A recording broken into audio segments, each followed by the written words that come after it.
গিন্নি দেখো, প্রকৃতির শোভা দেখো। কৃষ্ণনগর থেকে বেরিয়ে কটা দিন বেশ ভালো কাটছে, কি বলো? হ্যাঁ, তা যা বলেছো, কাটছে তো ভালোই, কিন্তু ওদিকে কি হচ্ছে কে জানে? ওদিক বলতে? ওদিকে বলতে তোমার কৃষ্ণনগর, তোমার মহারাজ। ছাড় তো গিন্নি, আমি সবেতন ছুটি নিয়ে তবে এসেছি, আর আমার এই ছুটি নেওয়া নিয়ে মহারাজের কোনো আপত্তি ছিল না গিন্নি। কিন্তু ওই মন্ত্রী মশাই। ছেড়ে দাও তো গিন্নি, তীর্থ করতে এসেছো, পুরনো কথা মনে করো না। এখানে আমরা পুণ্য চাইতে এসেছি গিন্নি। চলো এবার ফেরা যাক।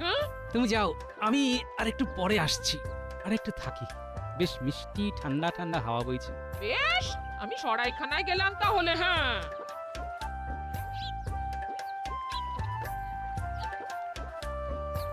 মহাশয়, আপনাকে দেখে মনে হয় আপনি খুব জ্ঞানী ব্যক্তি। মনে হবার কারণ? অল্প অল্প কথা বলেন, নীরবে থাকতেই পছন্দ করেন বলে আমার মনে হয়। আপনার অনুমান যথার্থ। আসলে আমি নীরব থাকতেই বেশি পছন্দ করি। এই আপনি এত বড় ব্যক্তি, আপনাকে বলতে সাহস হয় না, তবু বলি। আহা, আপনি এত কুণ্ঠা করছেন কেন? যা বলার বলে দিন, নিঃসংকোচে বলে দিন। দয়া করে যদি আপনি আমার ঘরে আসেন, তাহলে আমি আপনাকে একটা জিনিস দেখাতে পারি, এবং আমি স্থির নিশ্চিত যে আপনি ওই জিনিসটি দেখলে খুব তৃপ্তি পাবেন। কি এমন জিনিস রে বাবা, যেটা দেখে আমি খুব তৃপ্তি পাবো? না আমাকে নিয়ে যাবার পেছনে অন্য কোনো উদ্দেশ্য আছে? যাকে দেখাই যাক। কি ভাবছেন, আপনাকে আমার বাড়ি নিয়ে যাওয়ার অন্য কোনো উদ্দেশ্য আছে কিনা? ও বাবা, এই যে দেখি মনের কথা একদম গড়গড় করে বলে দিচ্ছে। হ্যাঁ, ভাবছেন তো আমি মনের কথা গড়গড় করে কিভাবে বলতে পারি? না আর কিছু ভাববো না। আমি যা ভাবছি সেটাই তো আপনি বলে দিচ্ছেন। আমি ভেবে কেন কষ্ট করি? আপনিও পারবেন। চলুন চলুন, আমার বাড়িতে চলুন, আপনাকে আমি বুঝিয়ে বলবো। আচ্ছা, আপনার বাড়ি গেলে আমাকে কি বোঝাবেন সেটা আমাকে এখনই একটু বুঝিয়ে বলুন দেখি। এই যে আমার বিদ্যের বোঝা, সেই বোঝাটিকে নামাতে চাই। বিদ্যাকে বোঝা বলছেন? এটা কি ঠিক? বর্তমানে ওটি আমার কাছে বোঝাই হয়ে উঠেছে। আমি উপযুক্ত পাত্রের হাতে সমর্পণ করে তবে আর আর আর আর আমার চোখে আপনিই সেই উপযুক্ত। কিন্তু একটি ভালো বিদ্যার হাত থেকে মুক্ত হতে চান কেন? আসল কথাটা যদি বলে ফেলি, তাহলে উনি আমার এই বোঝা নিতে রাজি হবেন না। হ্যাঁ মহাশয়, মহাশয়, আমার সংসার আদি নেই, একা মানুষ। মনের ইচ্ছে শেষ বয়সে উত্তরে হিমালয়ে গিয়ে তপস্যা করি। তাই অথচ অথচ গুরুর নির্দেশ তো উপযুক্ত পাত্রের হাতে বিদ্যা সমর্পণ করে তবেই যেতে পারবো। তা আমাকে কি করতে হবে? কিচ্ছু করতে হবে না, শুধু আমার বাড়িতে যেতে হবে। সেখানে গিয়ে দেখবেন এই বিদ্যা আপনাকে আমি অর্পণ করবো। চল চল চল চলুন।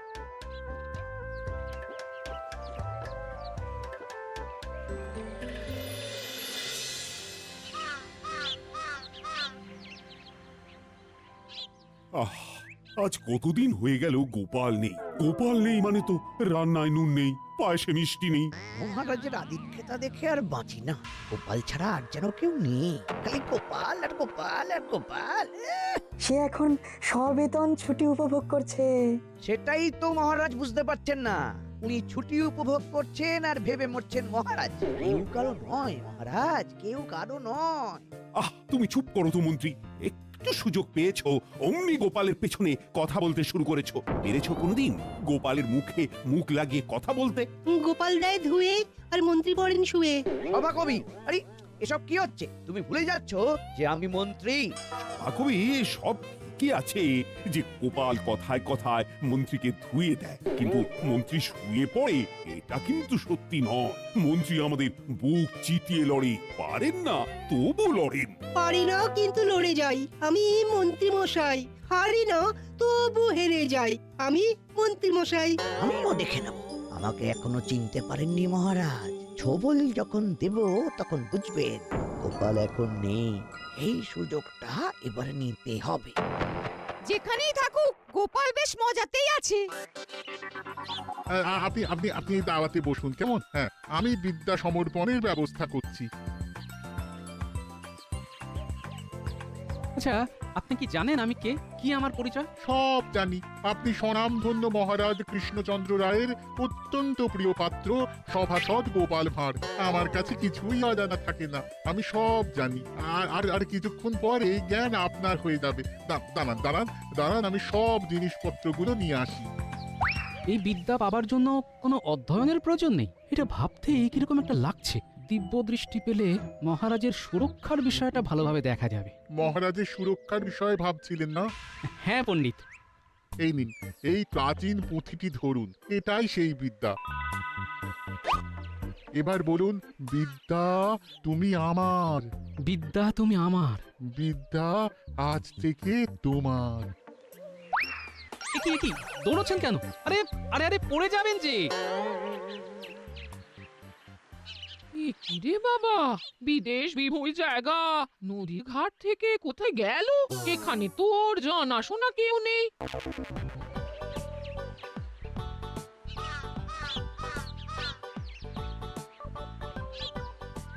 কি গো, এত দেরি হলো? তুমি আসছো না দেখে আমি নদীর ধারে গিয়েছিলাম, সেখানে গিয়েও তুমি ছিলে না। বলে গেছিলে কোথায়?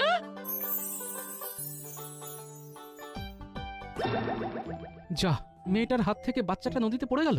ইস, আপনি এখান থেকে দেখতে পাচ্ছেন? মেয়েটার হাত থেকে বাচ্চা নদীতে পড়ে গেল। তাই তো দেখলাম, স্পষ্ট দেখলাম মেয়েটার হাত থেকে বাচ্চাটা পড়ে গেল, বাচ্চাটা বেঁচে গেছে। কি গো, কিসব উল্টো পাল্টা বকছো? এ মেয়ে কোথায় পড়লো? পড়লো আবার বেঁচে গেল? হ্যাঁ, আমি দেখতে পাচ্ছি গিন্নি। এও কি সম্ভব নাকি? সব দেখতে পাচ্ছে। দূর, ভুল আর বকছে। চলো তো আমরা আমাদের কাজে যাই। যা বলেছো।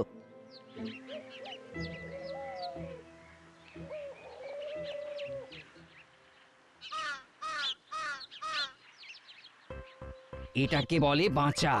রাখেন হরি, তোমার একে হাত থেকে বাচ্চাটা পড়ে গেল, কিন্তু কিচ্ছু হলো না। দেখেছো? কোথায় হয়েছে? নদীতে। বাচ্চাটা হাত থেকে পড়ে গেল জলে। আমরা তো চিৎকার করে উঠেছিলাম, গেল গেল। তারপর তারপর কি হলো? মেয়েটা কি হলো? মেয়েটা ভালো আছে তো? হ্যাঁ হ্যাঁ হ্যাঁ, বেশ ভালো আছে। চাপ বাবা, ওদের আবার কি হলো? দুজনে দৌড়ে কোথায় যাচ্ছে? চলো তো দেখি।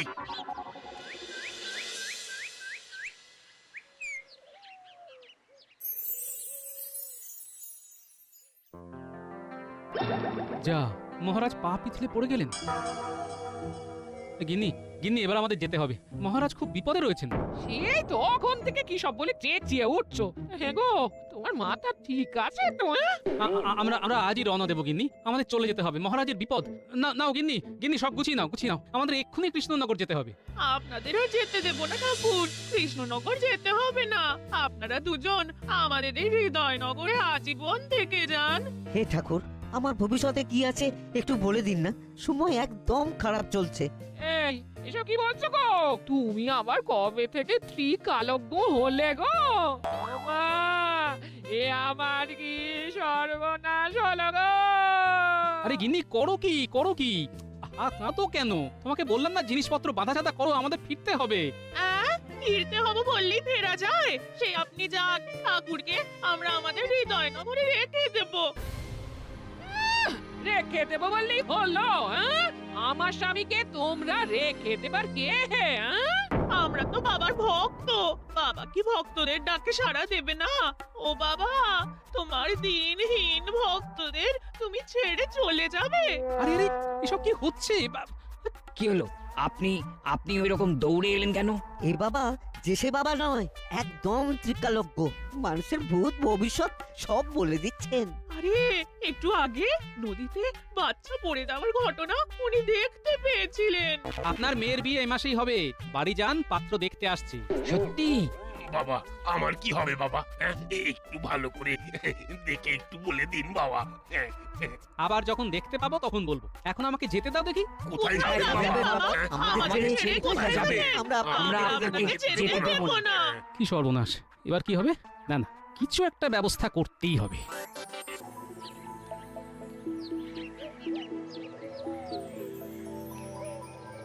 ঘটা এই হলো সুবর্ণ সুযোগ।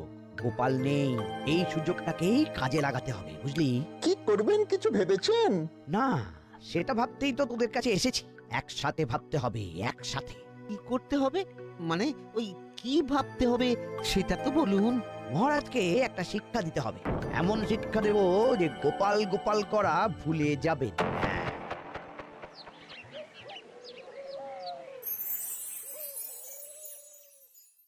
আবার কি কিছু দেখতে পেলে নাকি? মহারাজের খুব বিপদ গিন্নি। আমি দেখতে পেলাম মন্ত্রী মশাই বটা ঘটার কাছে গেছেন ষড়যন্ত্র করতে। না না, এবার আমাকে যেতে হবে গিন্নি। যাবে তো বলছো, কিন্তু যাবে কি করে? হ্যাঁ? লোকজন তো সব ঘিরে আছে, দরজা খুলে দেখো না, সবাই কিরকম তোমাকে পাহারা দিচ্ছে। হ্যাঁ, দেখি একবার।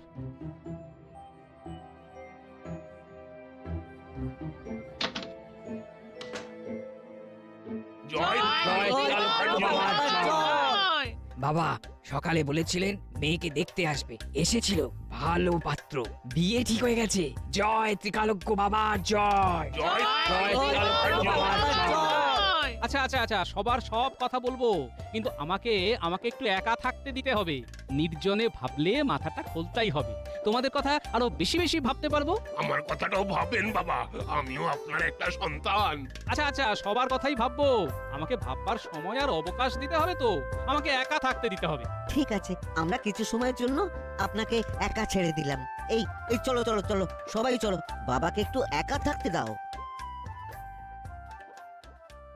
গিন্নি, তোমার সব বাঁধা ছাধা হয়েছে? ও হ্যাঁ, সব তৈরি আছে সব। চলো চলো চলো, সব নিয়ে এবার ভাগি। আর দেরি করলে বিপদ গিন্নি। এখন ভালোই ভালোই বেরিয়ে পড়লে কাল সকাল সকাল পৌঁছে যাব।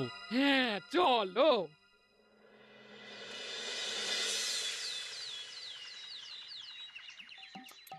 কিরে গটা গটা, আমি নেই বলে সাপের 5 পা দেখতে শুরু করেছিস? কি যে বলো না গোপাল দাদা, তোমার যত মন্দ কথা, আমরা অতটা খারাপ নই যেটা তুমি ভাবো। তাই নাকি? কাল তোরা রাজামশাইয়ের ক্ষতির কথা চিন্তা করিসনি? রাজামশাইয়ের ক্ষতি? এ তুমি কি বলছো গোপাল দাদা? হ্যাঁ, তোমাদের গোপাল দাদা সাধারণ নয়, উনি এখন কাল দেখতে পান।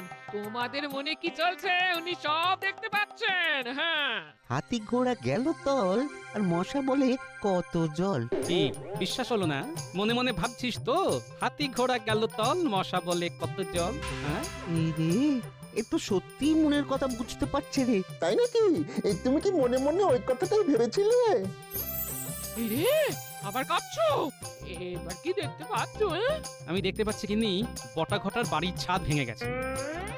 আর মন্ত্রী মশাই বাড়ি থেকে বের হলেই গর্তে পড়ে যাবে। ছাদ ভেঙে গেছে? যা হোক, একটা কথা বললেই বলো। মন্ত্রী মশাই নাকি গর্তে পড়ে যাবেন? যত বুজরুকি। অত কথায় কি আছে? হ্যাঁ, গিয়ে দেখে এসো, যাও। যা দেখে আয়, আমি সত্যি বলেছি না মিথ্যে বলেছি? অপরের ক্ষতি করা বন্ধ কর। চলো গিন্নি, আমরা এখন ঘরে যাই। স্নান করে আমাকে রাজসভায় যেতে হবে।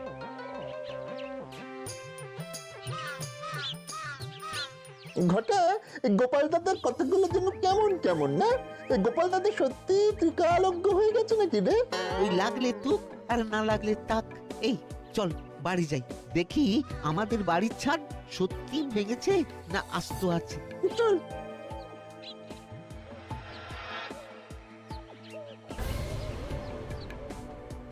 কিরে ঘটা, আমাদের বাড়ির ছাদ তো সত্যি সত্যি ভেঙে গেছে রে, এবার কি হবে?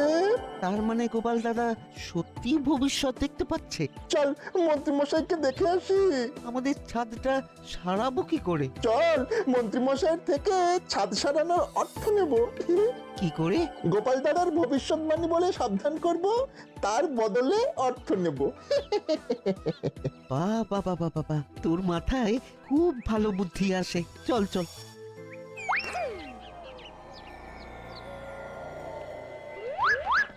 ঘটা, নে দুজনে মিলে মন্ত্রী মশাইকে ডাকি। মন্ত্রী মশাইয়ের ঘুম বড় করা। ঠিক বলেছিস, নে নে শুরু কর। মন্ত্রী মশাই, ও মন্ত্রী মশাই। এই শুনছো, তোমার বটা ঘটা এসেছে, তোমাকে ডাকছে। এই মন্ত্রী মশাই, ও মন্ত্রী মশাই, খুব বিপদে আছি, গোপাল দাদা চলে এসেছে। কি বললো? গোপাল ফিরে এসেছে এত তাড়াতাড়ি? ডাকো ডাকো ডাকো ডাকো, ওদের ডাকো। না না না, থাক থাক, আমি যাচ্ছি ডাকতে। এই কি বলছিস? গোপাল এসে গেছে? এই এত তাড়াতাড়ি তো আসার কথা ছিল না। শুধু আসেননি, দিব্য দৃষ্টি নিয়ে এসেছে। সে আবার কি? গোপাল সব দেখতে পাচ্ছে, আমাদের দেখে সব বলে দিল। বললো ছাদ ভেঙে যাবে, গিয়ে দেখলাম ছাদ ভেঙে গেছে। আমরা বাড়ি সারাবার জন্য কিছু অনুদান চাইতে এসেছি। আরেকটা কথা না বললেই নয়, গোপাল দাদা আপনার সম্পর্কেও একটা ভবিষ্যৎবাণী করেছে। কি বলেছে? বলেছে আপনি ঘর থেকে বেরোলেই গর্তে পড়ে যাবেন। যত ভুলভাল চিন্তা। ধ্যাৎ, গোপাল চালাকি করছে। গোপালের মাথায় কুবুদ্ধির একটা আস্ত কারখানা আছে, সেটা জানো না? আমাদের মনের কথা বলে দিচ্ছে যে। ওটাও চালাকি, ও ভীষণ চালু। শোন, ও সব সময় আমাদের সন্দেহ করে, সেই জন্য ও ওই কথাগুলো অত সহজে বলতে পেরেছে। কেন? আরে আমরা শয়নে স্বপ্নে নিদ্রায় জাগরণে সবসময় কিভাবে গোপালের ক্ষতি করা যায়, মহারাজের ক্ষতি করা যায়, তাই আন্দাজে ঢিল মেরেছে। আর তোরা অমনি উগড়ে দিয়েছিস। আর ছাদ ভাঙার ব্যাপারটা? ওটাও একটা ঘটে গেছে। তোদের কতদিন বলেছি যে আম গাছের ওই শুকনো ডালটা কেটে দে, তোরা শুনিসনি। সেসব ঠিক আছে, কিন্তু আমাদের ছাদটা সারাই করবার জন্য কিছু অর্থ দিতে পারেন? দেখছি এখন এই সাত সকালে অর্থ করিস না তো। বাড়ি যা। তোরাও বুঝলুকি দিয়ে আমার থেকে মোহর বার করতে চাস? তোরা এখন যা যা যা। সে না হয় যাচ্ছি, কিন্তু আপনিও সাবধানে থাকবেন, গর্তে না পড়েন। চল ঘটা। আমাকে বোকা পেয়েছে। ওরা যা বলবে আমাকে তাই বিশ্বাস করতে হবে। গিনে গিনে দাও বাজারে থলি দাও, বাজারটা করে আসি।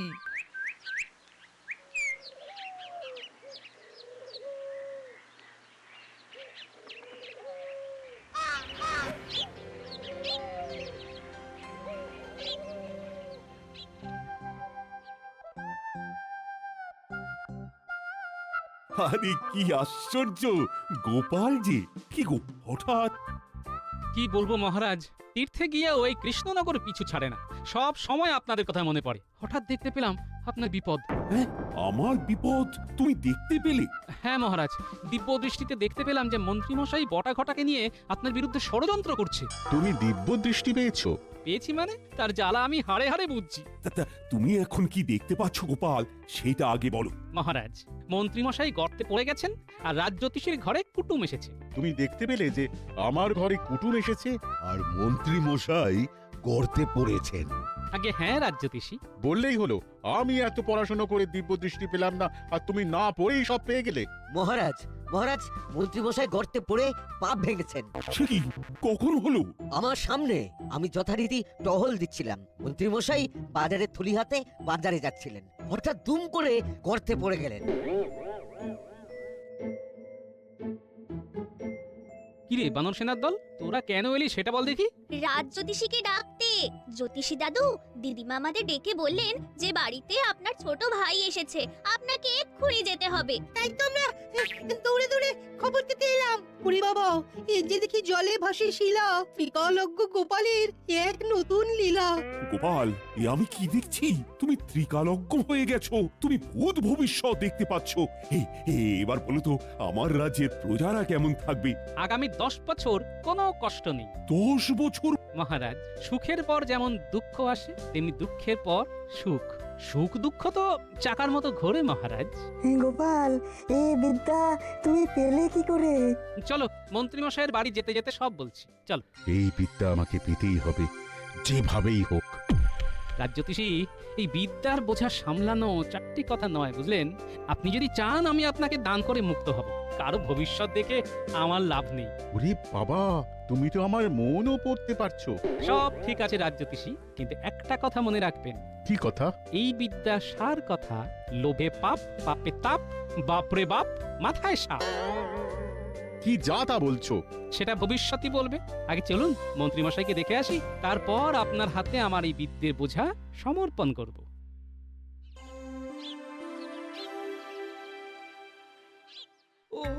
ওরে বাবারে, ওরে বাবারে, ওরে বাবারে, কি সর্বনাশের কথা গো! এ তো মুখ নয়, এ তো কামান। ওরে বাবারে, খুব ব্যথা করছে। আমি ভালো করে তেল হলুদ মাখিয়ে দিচ্ছি, ব্যথা কমে যাবে। আপনাকে তো বললাম গোপাল দাদা অলৌকিক ক্ষমতার অধিকারী। আমিও বলেছিলাম, কিন্তু তুমি বিশ্বাস করোনি। আর কোনো অন্যায় করা যাবে না, গোপাল দাদা সব বুঝে যাবে। এটা আমাকে পেতেই হবে। এটা আমার কাছে এলেই আমি সর্বশক্তিমান হয়ে যাব। না, এই বিদ্যা রাজ জ্যোতিষীকে দেওয়া যাবে না। ইনি এই বিদ্যার অপপ্রয়োগ করবেন। মহারাজ, গল্পে গল্পে মন্ত্রীমশাইয়ের বাড়ি চলে এলাম। তুমি মহারাজের ক্ষতি চাও, তাই ভগবান তোমাকে এই শাস্তি দিয়েছেন। কি হে মন্ত্রী, হ্যাঁ? আমার সর্বনাশ করতে গিয়ে শেষে নিজেই গর্তে পড়লি। আমার খুব ভুল হয়ে গেছে মহারাজ। ভুল যখন হয়েছে তখন প্রায়শ্চিত্ত করো। আমার খাবে, আমার পড়বে, আবার আমার বুকের উপরে উঠে বসে কিল মারবে। এটা তো হবে না মন্ত্রী। মহারাজ, মহারাজ, আমি আপনাকে কথা দিচ্ছি, মন্ত্রীকে সুপথে আমি ফেরাবো। সেটা কি সম্ভব হবে গিন্নিমা? এটা কি ভবিষ্যৎ দেখে বললে গোপাল? যার নয়ে হয় না তার 90তেও হবে না, এটা বলতে ত্রিকালজ্ঞ হতে হয় না। তাহলে এবার এই বিদ্যাটা আমাকে দান করার ব্যবস্থা করো। রাজজ্যোতিষী, আমি কোনো নির্লোভ ব্যক্তির হাতে এই বিদ্যা দেব, আপনাকে দেব না। কারণ আপনার মনে লোভ, আপনি কৃষ্ণনগরের ক্ষতি করবেন, এটা আমি দেখতে পাচ্ছি। তাই যতক্ষণ না আমি নির্লোভ কোনো লোক পাবো, এই বিদ্যা আমি আমার কাছেই রেখে দেব। খুব ভালো প্রস্তাব, এটা এখন তোমার কাছেই রেখো। মহারাজ, আমাকেও আপনি আপনার কাছেই রাখুন মহারাজ। সেটা ভেবে দেখবো। আপাতত রাজবৈদ্য মন্ত্রী চিকিৎসা শুরু করো।